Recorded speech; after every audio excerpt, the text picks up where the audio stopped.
The tennis world was expecting Novak Djokovic to return to Rome with confidence, rhythm, and the kind of dominance that has defined his legendary career for nearly 2 decades.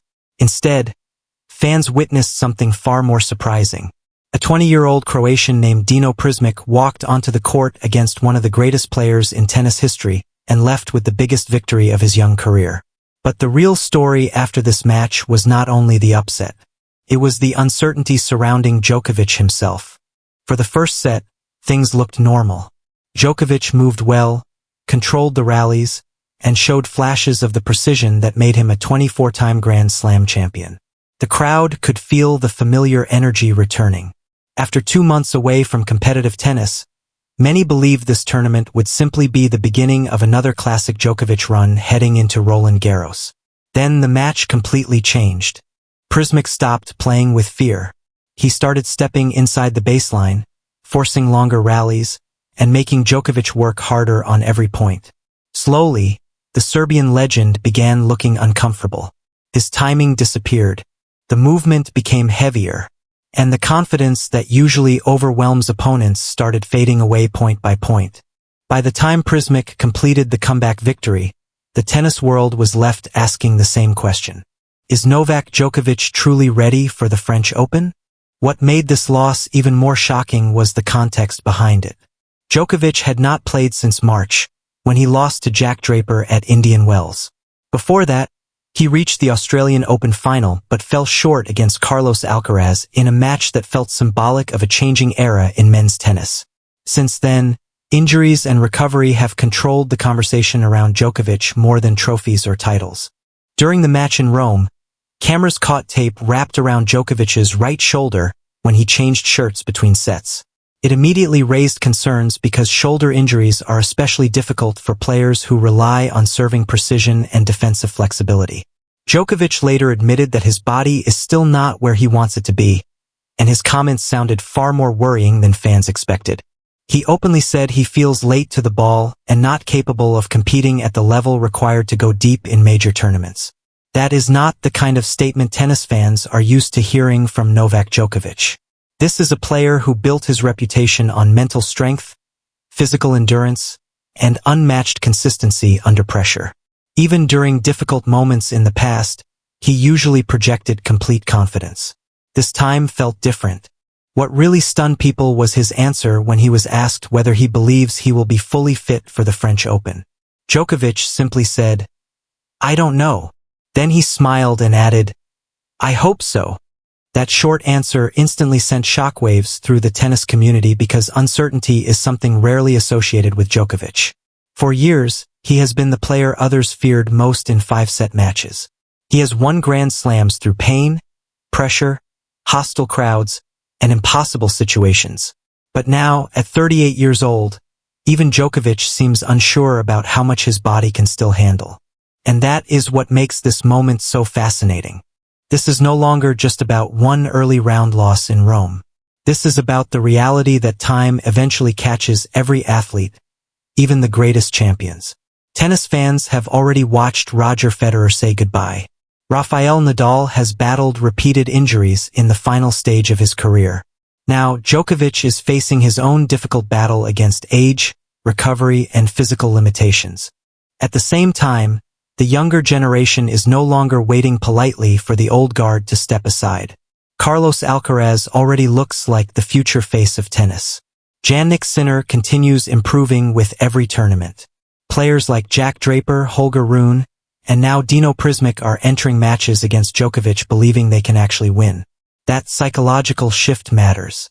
Years ago, many young players stepped onto the court against Djokovic already mentally defeated.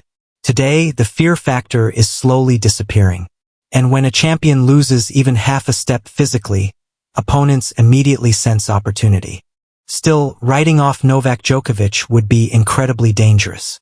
If tennis history has taught fans anything, it is that Djokovic performs best when people begin doubting him.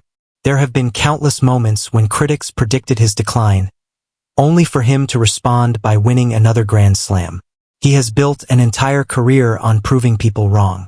That is why the next few weeks are so important. Rome may have exposed weaknesses, But it also gave Djokovic valuable match practice after a long absence. Sometimes elite athletes need competition, not training, to rediscover rhythm and timing. Djokovic himself admitted he wanted to return earlier but physically could not. That suggests the recovery process has been more complicated than many realized. The biggest concern heading into Paris is movement. Clay court tennis demands patience, endurance, and explosive sliding movement. Players are constantly forced into long rallies, especially at Roland Garros. If Djokovic is even slightly slow getting to the ball, opponents will target that weakness immediately.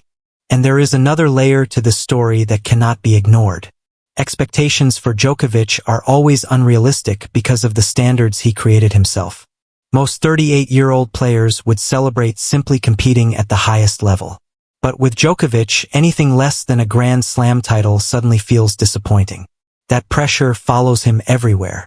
The truth is, his achievements have spoiled tennis fans. 24 Grand Slam titles. Hundreds of weeks ranked world number 1. Victories across every surface and every era. We became so used to seeing Djokovic survive impossible situations that moments like this loss in Rome feel shocking, even though they are probably natural at this stage of his career. But perhaps the most impressive thing about Djokovic has never been perfection. It has been adaptation. Throughout his career, he constantly reinvented himself. He improved his serve, transformed his fitness, strengthened his mental game, and adjusted his tactics depending on opponents and surfaces. Every time tennis evolved, Djokovic found a way to evolve with it. That is why many fans still believe he can recover in time for the French Open. The problem is that recovery becomes harder with age, especially after long layoffs. Small injuries take longer to heal. Timing takes longer to return. Confidence becomes more fragile because players know opportunities are becoming limited. For younger players, one bad tournament means there is always another chance ahead. For Djokovic, every Grand Slam now carries extra importance because nobody knows how many more realistic title opportunities remain. And maybe that is why his comments after the match felt so honest. There was no arrogance, no excuses, no dramatic promises, just uncertainty. Ironically, that honesty may make fans support him even more. Sports fans connect deeply with vulnerable moments from legendary athletes because they reveal the human side behind the greatness. Watching Djokovic dominate for years was incredible, but seeing him fight through doubt and physical struggles creates a different kind of respect. Meanwhile, credit also deserves to go to Dino Prizmic. This was not simply Djokovic playing badly. The young Croatian showed courage, discipline, and maturity far beyond his age. Many players panic after losing the first set badly against a legend. Prizmic stayed calm, trusted his game, and slowly turned the match around. Victories like this can completely change a young player's career. You can already imagine how much confidence this result will give him moving forward. Defeating Novak Djokovic on a major stage is something most players only dream about. For Prizmic, it is now reality. As for Djokovic, the road ahead suddenly feels uncertain. The French Open is approaching quickly, and questions are everywhere. Can his shoulder recover fully? Will his movement improve enough on clay? Can he rebuild match sharpness in time? Or are we witnessing the beginning of the final chapter in one of tennis history's greatest careers? Right now, nobody truly knows, including Djokovic himself. But one thing is certain. Tennis becomes far more emotional and unpredictable when legends start looking human. And whether this Rome defeat becomes a temporary setback or a sign of deeper problems, the entire sports world will now watch Djokovic's journey to Paris with even greater attention. Because when a champion finally admits uncertainty, everyone listens. One strong tournament can change the narrative around Novak Djokovic. That is the beauty of tennis. A player can look vulnerable one week and unbeatable the next. Nobody understands that better than Djokovic because he has lived through every high and low this sport can offer. That is why fans should avoid making final judgments too early. The French Open has always rewarded fighters, problem solvers, and fearless competitors. Even with questions surrounding his fitness, Djokovic possesses those qualities. Now the thing left is to see whether his body can match the determination that burns inside him today.